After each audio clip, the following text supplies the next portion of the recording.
Hello दोस्तों। आप लोग कैसे हैं? उम्मीद है आप लोग अच्छे होंगे। तो आज के इस न्यू वीडियो में हम लोग पढ़ेंगे हाइब्रिडाइजेशंस। क्या हाइब्रिडाइजेशन मतलब संकरण। तो आइए देखते हैं संकरण क्या होता है। तो संकरण किससे कहते हैं? किसी परमाणु के बाह्यतम कक्षक के भिन्न भिन्न ऊर्जा के दो या दो से अधिक परमाणु कक्षक जब परस्पर मिश्रित होकर समान ऊर्जा के दो या दो से अधिक नए कक्षक बनाते हैं तो इस प्रक्रम को परमाणु कक्षकों का संकरण कहते हैं। तो इस प्रक्रम को क्या कहते हैं? परमाणु कक्षकों का संकरण कहते हैं। एक बार फिर से इसको रिवीजन करते हैं। किसी परमाणु के बाह्यतम कक्षक के भिन्न भिन्न ऊर्जा के दो या दो से अधिक परमाणु कक्षक जब परस्पर मिश्रित होकर समान ऊर्जा के दो या दो से अधिक नए कक्षक बनाते हैं तो इस प्रक्रम को परमाणु कक्षकों का संकरण कहते हैं। क्लियर है? आइए आप आगे देखते हैं क्या होता है। तथा नई कक्षकों को संकरित कक्षक कहते हैं।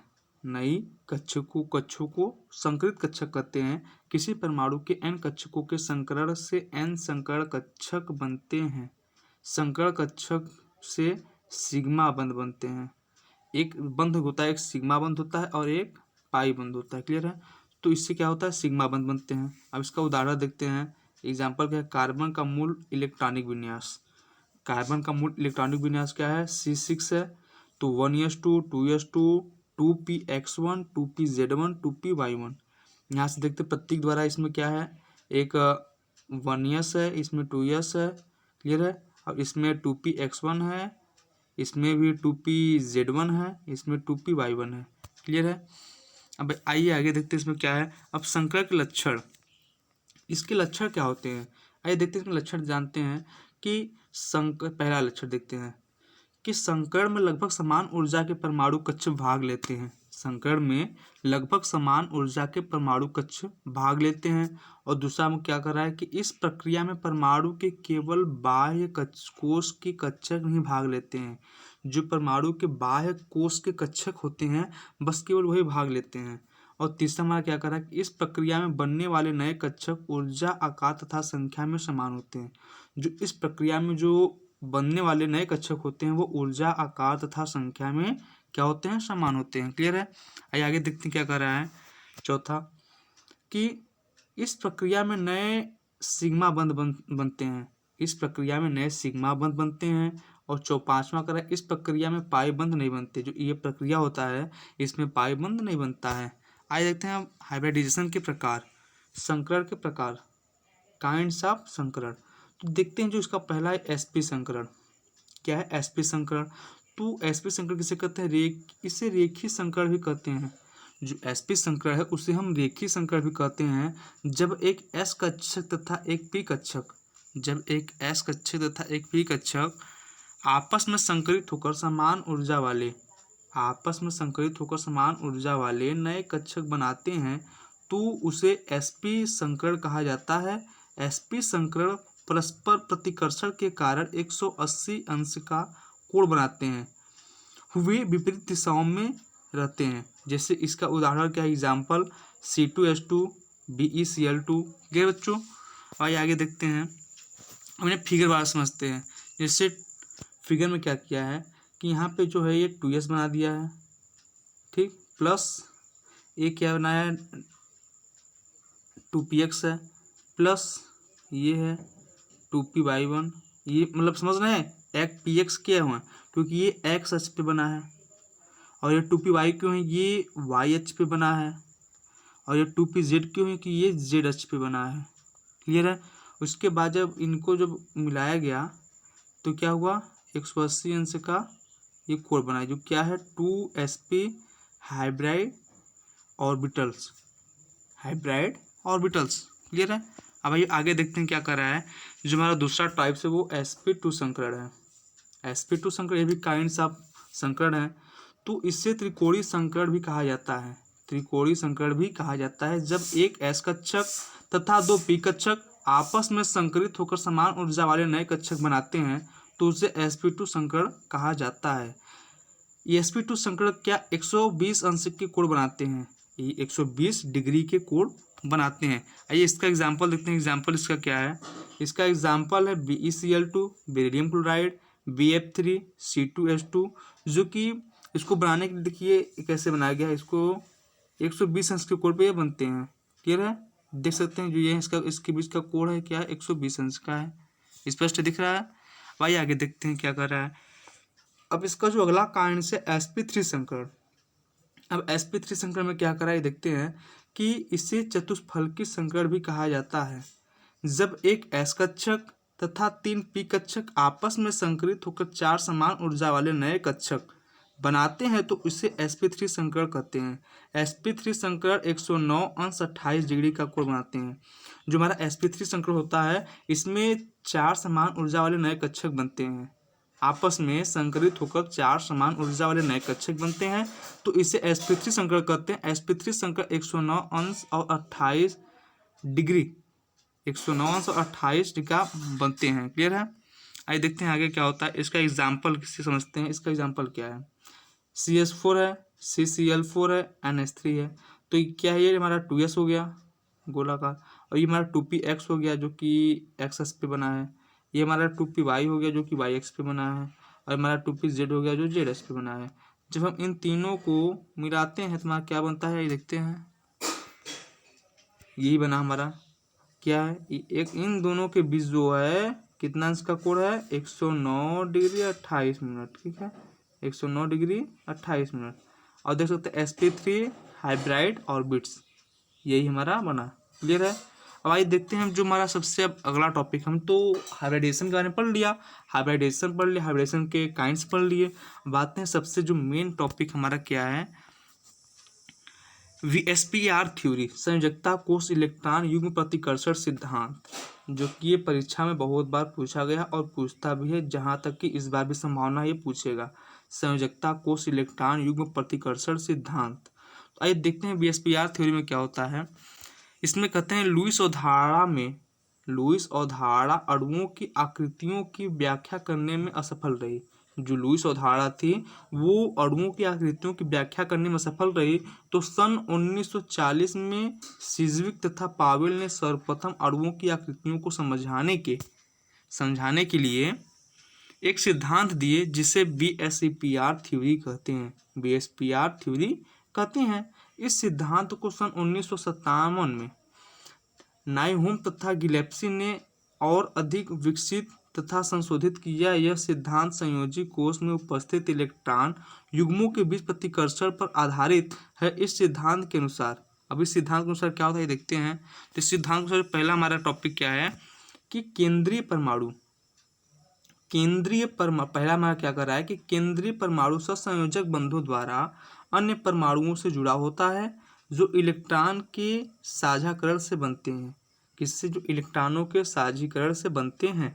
और दूसरा हमारा क्या कर रहा है कि केंद्रीय परमाणु साझा इलेक्ट्रॉन युग्म से घिरा होता है। जो केंद्रीय परमाणु होता है वो साझा इलेक्ट्रॉन युग्म से घिरा होता है, और कुछ एकाकी इलेक्ट्रॉन युग्म भी उपस्थित हो सकते हैं।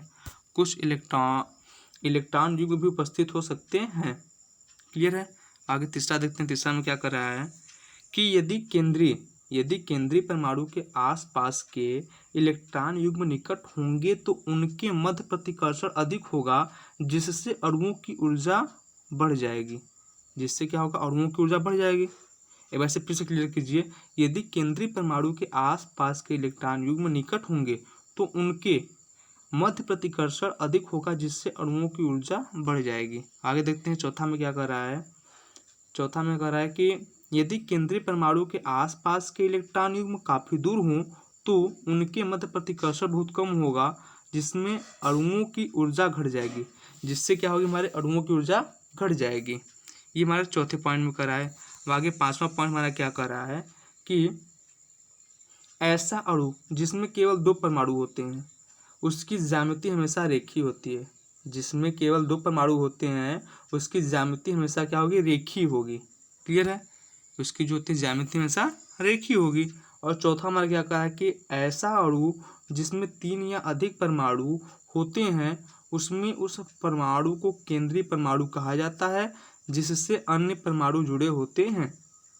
जिससे क्या होता है, अन्य परमाणु जुड़े होते हैं। ये सब इसकी VSPR थ्योरी के अंतर्गत आते हैं। ये देखिए छठा क्या कर रहा है कि अणु की सटीक ज्यामिति केंद्रीय परमाणु के आसपास उपस्थित इलेक्ट्रॉन युग्मों की कुल संख्या पर निर्भर करती है। किस पे? इलेक्ट्रॉन युग्मों की कुल संख्या पर हमारी निर्भर करेगी। अब आगे देखते हैं जो हमारा जो टॉपिक है, सहसंयोजी बंधों की प्रकृति को समझाने के लिए मुख्य रूप से दो सिद्धांत प्रचलित हैं। जो सहसंयोजी बंधों की प्रकृति को समझने के लिए हमें मुख्य रूप से दो सिद्धांत प्रचलित हैं। पहला क्या है? संयोजकता बंध सिद्धांत, वैलेंस बॉन्ड थ्योरी। संयोजकता बंध सिद्धांत, वैलेंस बॉन्ड थ्योरी। तो ये इसमें हम समझते क्या इसमें कहता है, हमारा जो वैलेंस बॉन्ड थ्योरी है वो क्या कहता है कि संयोजकता बंध सिद्धांत के अनुसार दो परमाणुओं के मध्य सहसंयोजक बंध उनके अणुओं कक्षकों के अतिव्यापन से बनते हैं। बने हुए सहसंयोजकता बंध की शक्ति अतिव्यापन की मात्रा पर निर्भर करती है। किसी भी रासायनिक तत्व की सहसंयोजकता उसमें उपस्थित अपूर्ण कक्षकों की संख्या के समान होती है। इलेक्ट्रॉनों के एकांकी युग्म बंध बनाने के में भाग नहीं लेते हैं। और इसमें सहसंयोजक बंधों के प्रकार भी होते हैं। देखने क्या है, अतिव्यापन के आधार पर सहसंयोजक बंधों के निम्न दो भागों में बांटा गया, एक सिग्मा बंध और दूसरा पाई बंध। सिग्मा बंध यानी सिग्मा और पाई बंध क्या होते हैं, इसमें आइए अंतर देखते हैं, डिफरेंस क्या होता है सिग्मा बंध और पाई बंध में अंतर। सिग्मा बंध सबसे पहले जानते हैं, सिग्मा बंध का जो प्रतीक होता है वो ऐसे होता है सिग्मा बंध, और पाई बंध को हम ऐसे बनाते हैं, पाई बंध को ऐसे बनाते हैं। क्लियर है? अब देखते हैं कि सिग्मा बंध परमाणुवीय कक्षकों के सिरों पर अतिव्यापन से बनते हैं, जबकि पाई बंध परमाणुवीय कक्षकों के पार्श्व अतिव्यापन से बनते हैं।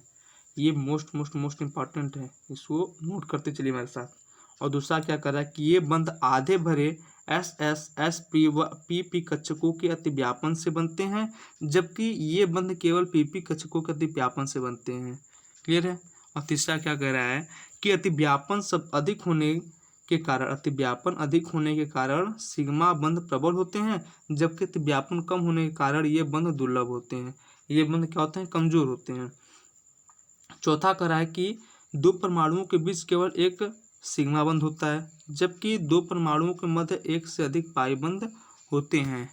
और पांचवा हमारा क्या कह रहा है कि इन बंधों द्वारा अणुओं की आकृति प्रभावित होती है। इसके द्वारा, इन बंधों के द्वारा अणुओं की आकृति जो होती है वो प्रभावित होती है, जबकि इन बंधों द्वारा अणुओं की आकृति प्रभावित नहीं होती। बस इतना नंबर लिख देंगे, ये 5 नंबर में पक्का हर साल आता है। क्लियर है? तो इसे अच्छे से तैयार कीजिए। क्लियर है? आगे देखते हैं दूसरा क्या है, आणविक कक्ष सिद्धांत, मॉलिक्यूलर ऑर्बिटल थ्योरी। ये जो हमारा दूसरा प्रकार है, तो इससे कैसे करते हैं, ये कह रहा है कि यह सिद्धांत बताता है कि अपूर्ण परमाणु कक्षक एक साथ मिलकर आणविक कक्षक बनाते हैं। इस तरह